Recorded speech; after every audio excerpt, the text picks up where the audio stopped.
हैसियत में रहो। वो खिलाहट में गंदी जबान का इस्तेमाल मत करो। जबान हम भी रखते हैं, कानून और कोर्ट कचहरी भी जानते हैं।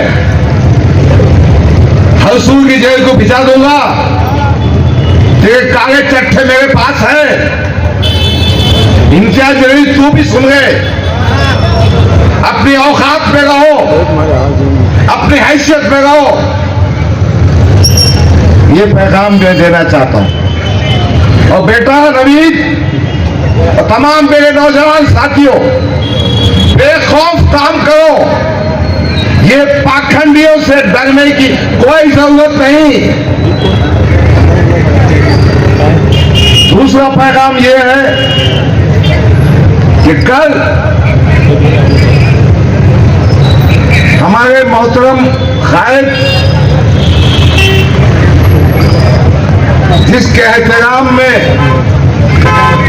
तकी हसन खान साहब ने कहा है, जिसका एहतराम मेरे दिल में भी है, अबू आसिम साहब, डॉक्टर मतीन की गिरफ्तारी, डॉक्टर मतीन की रिहाई बहुत पुरानी बात है।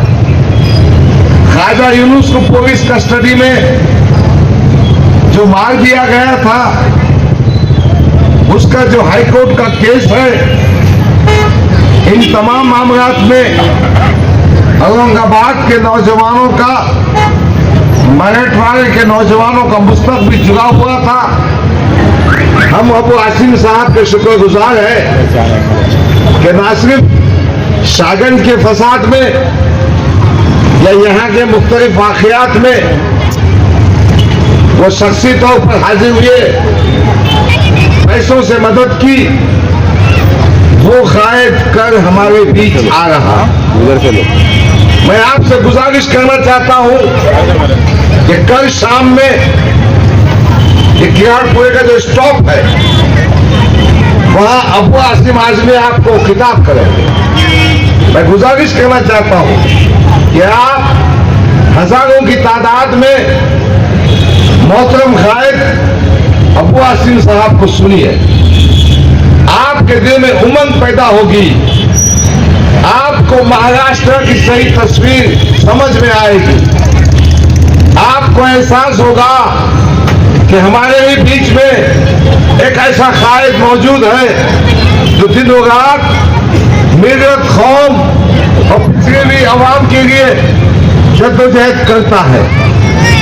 बहरहाल कल शाम में कियाड़पुरा के स्टॉप पर आपको पहुंचना है। हमने हमारी माओ बहनों के बैठने का इंतजाम भी किया है, खवातीन के बैठने का इंतजाम भी किया। अजीज़ान गिरामी, ये एक इंतखाबी जलसा है।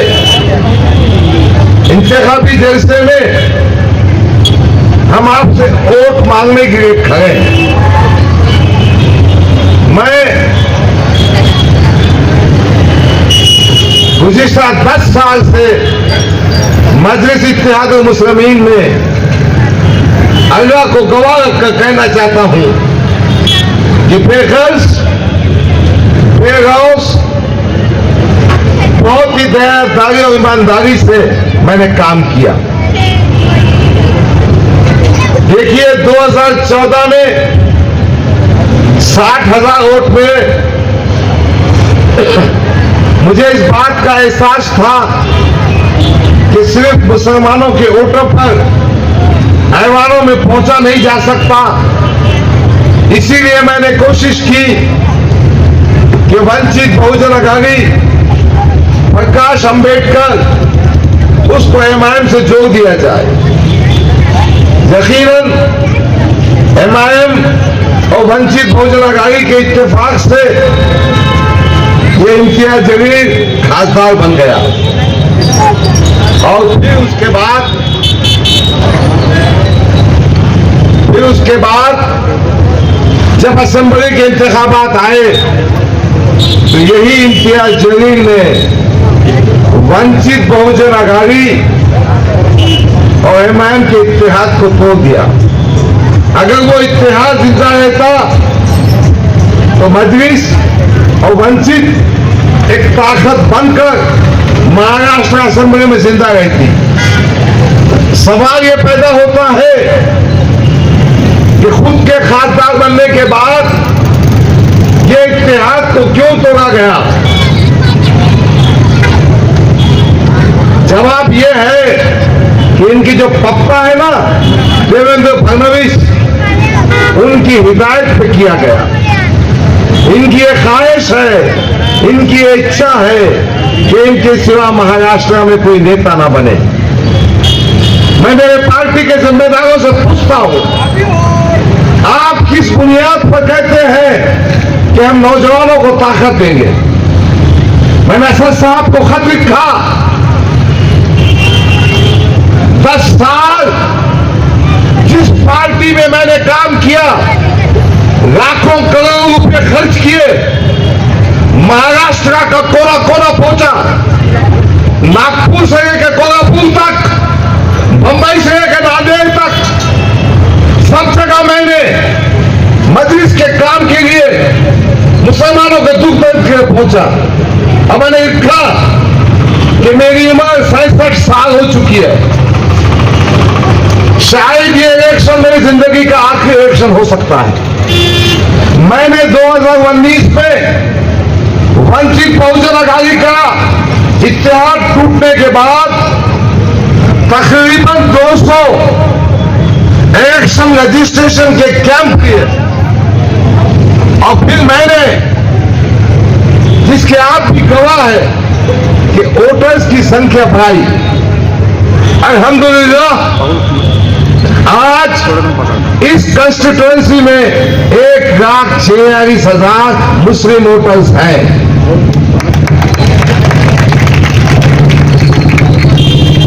असदुद्दीन ओवैसी साहब ने 3 मिनट का वक्त नहीं दिया। मैंने सोचा कि मुझ जैसे शख्स को ये 3 मिनट का वक्त नहीं दे सकते तो मैं क्या काम कर सकूंगा और ये जनता को क्या वक्त देंगे। मैं आपका शुक्रगुजार हूं कि आप मुझ जैसे छोटे आदमी की बात सुनने के जमा हुए।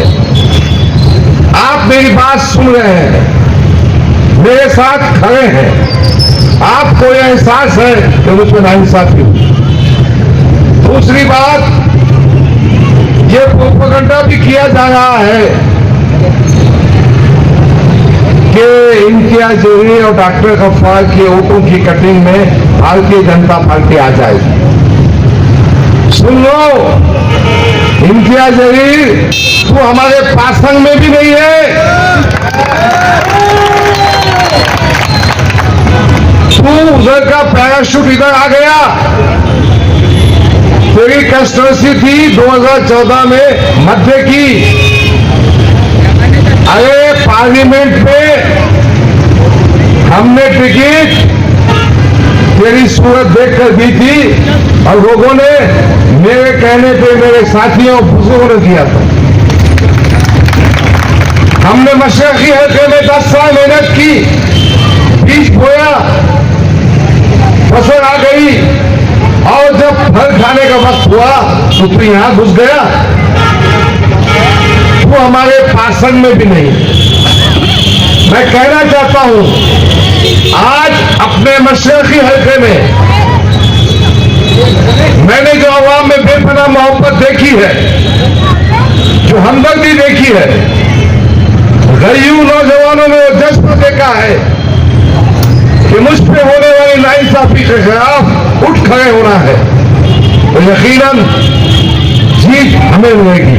और हम ये नाथूराम गोडसे की जो औलाद भारतीय जनता पार्टी का उम्मीदवार अतुल सावे है, उसको दफन करेंगे, उसको कैफरे किरदार पर पहुंचाएंगे। अजीजान गिरामी, इंशाअल्लाह ताला मराठा समाज का सपोर्ट भी हमको मिलेगा। इंशाअल्लाह ताला दलित समाज के वोट भी हमारे साथ में आएंगे, क्योंकि दोनों तबकात इम्तियाज जलील से नाराज है। एक बात सुन लो कि जब हम एमएलए बनना चाहते हैं पैसा कमाने के लिए नहीं, मांडोई करने के लिए नहीं। फकीर हसन खान ने कहा, कहां कितने पैसे खाए। मैं गवाह हूं ना, पार्लियामेंट में 5 मुकामात पर उम्मीदवार दिए गए।